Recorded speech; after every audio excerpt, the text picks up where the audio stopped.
Life, as I recall from my younger days, was not always draped in a melancholic hue. There were days filled with sunshine, laughter, and an unburdened heart.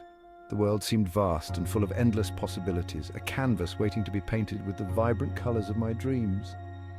There were moments of unadulterated joy, laughter that echoed through the hallways of time, and a certain naivety that shielded me from the complexities of human emotion. The innocence of youth provided a sanctuary, a bubble where the harsh realities of life were kept at bay. Yet, as with the inevitable changing of seasons, shadows began to creep in, gradually obscuring the vibrancy of my world. The carefree days of childhood slowly gave way to the more nuanced and often confusing experiences of adolescence.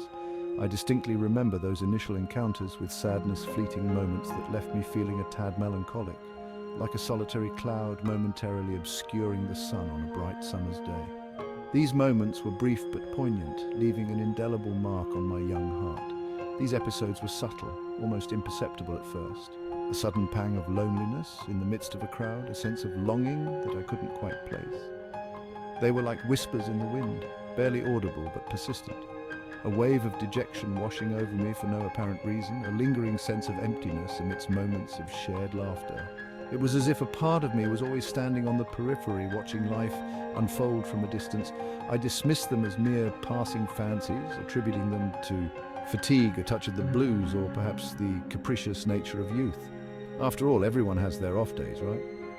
It never occurred to me that these feelings could be a sign of something deeper. Little did I know that these seemingly insignificant blips on the radar of my life were, in fact, harbingers of a more profound and pervasive darkness that lay ahead.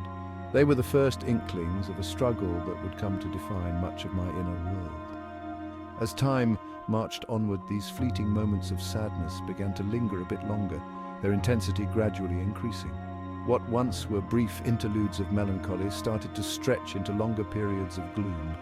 The shadows that had once been mere wisps now seemed to hold a more substantial form, casting a palpable pall over my once bright disposition. The world, which had once seemed so full of light and promise, now appeared shrouded in a mist of uncertainty and doubt. I found myself withdrawing from the company of others, seeking solace in solitude, and grappling with a growing sense of detachment from the world around me. The connections that had once brought me joy now felt tenuous and fragile. The laughter that had once come so easily now seemed like a distant memory, replaced by a heavy silence that enveloped my very being. It was as if the vibrant colors of my life had faded to a muted gray, leaving me in a perpetual state of twilight. In those moments of solitude, I turned to writing as a means of making sense of my emotions. The pages of my journal became a sanctuary where I could pour out my heart without fear of judgment. Each word was a step towards understanding the complex tapestry of my inner world. As I navigated the labyrinth of my emotions, I began to realize that sadness was not an enemy to be vanquished, but a companion to be understood. It was a part of the human experience, a reminder of the depth and breadth of our emotional landscape. Over time, I learned to embrace these moments of melancholy, to sit with them and listen to what they had to teach me. They became a source of introspection, a catalyst for growth and self-discovery. In the end, my early encounters with sadness were not just about the pain and the struggle. They were also about resilience, about finding the strength to face the shadows and emerge on the other side with a deeper understanding of myself and the world around me. And so, as I look back on those early encounters with sadness, I see them not as dark chapters in my life, but as essential parts of my journey. They were the moments that shaped me, that taught me the value of empathy, compassion, and the beauty of the human spirit. For it is through the shadows that we come to appreciate the light, and through the valleys that we find the strength to climb the peaks. My early encounters with sadness were the seeds from which my resilience and understanding grew, and for that, I am grateful. The transition from those initial pangs of sadness to the suffocating grip of depression was insidious, creeping in so subtly that I hardly noticed it at first. It began with small moments of melancholy, fleeting instances where I felt a bit down or out of sorts. But these moments started to string together, forming a continuous thread of sorrow that wove itself into the fabric of my daily life. This gradual descent into darkness left me feeling lost and utterly alone. It was as if I was walking through a never-ending tunnel with no light at the end, each step taking me further away from the person I used to be. The loneliness was palpable, a constant companion that whispered in my ear, reminding me of my isolation.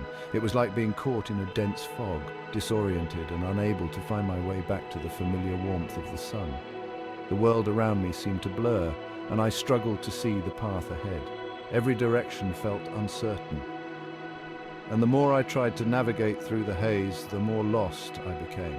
The vibrancy of life, once so vivid and alluring, seemed to fade into a dull, monochromatic palette devoid of its former luster. Colours that once brought me joy and excitement now appeared muted and lifeless. It was as if someone had turned down the saturation on my world, leaving everything in shades of grey. Simple tasks that I had once approached with enthusiasm now felt like insurmountable obstacles. Getting out of bed in the morning became a Herculean effort, and even the most mundane activities required an immense amount of energy and willpower. The weight of depression pressed down on me, making every movement feel like a struggle. The activities that had once brought me joy, reading, writing, engaging in lively conversations, now held no appeal. Books that used to captivate my imagination now sat untouched on my shelf, and the words on the pages seemed to blur together. Conversations felt empty, and I found myself withdrawing from social interactions, unable to muster the energy to engage. My mind, once a sanctuary of creativity and intellectual curiosity, became a battleground of negative thoughts, self-doubt, and a pervasive sense of hopelessness. Ideas that once flowed freely now felt stifled, and my thoughts were consumed by a relentless barrage of self-criticism and despair. It was as if my mind had turned against me, becoming a source of torment rather than inspiration. The world seemed to shrink around me, my universe contracting to the confines of my own troubled mind. The walls of my room felt like they were closing in, and the outside world seemed distant and unreachable. My thoughts became my prison, trapping me in a cycle of negativity and hopelessness. Sleep, once a welcome respite from the demands of the day, became both an escape and a tormentor. I would lie awake for hours, my mind racing with anxious thoughts, unable to find peace. When I did manage to fall asleep, my dreams were often filled with unsettling images and emotions, leaving me feeling even more exhausted upon waking. I would spend countless hours lost in slumber, seeking refuge from the relentless onslaught of my own thoughts, only to wake up feeling even more exhausted and emotionally drained. The cycle of restless sleep and waking fatigue became a constant in my life, further deepening my sense of despair. The nights were the worst, a seemingly endless abyss of despair where my demons roamed free, amplifying my fears and insecurities. In the quiet darkness, my mind would replay every mistake, every regret, every moment of pain, magnifying them until they felt insurmountable. The silence of the night was deafening, filled with the echoes of my own suffering. As the darkness deepened, I found myself increasingly isolated from the world around me. The bustling energy of a crowded cafe felt overwhelming, and the once comforting solitude of a walk in the park now felt like a reminder of my loneliness. I began to avoid places and activities that once brought me joy, retreating further into my own isolation. Social interactions, once a source of comfort and connection, became strained and tiresome. I found it difficult to maintain eye contact, and conversations felt forced and awkward. The effort required to engage with others felt like too much, and I often found myself withdrawing, preferring the solitude of my own company.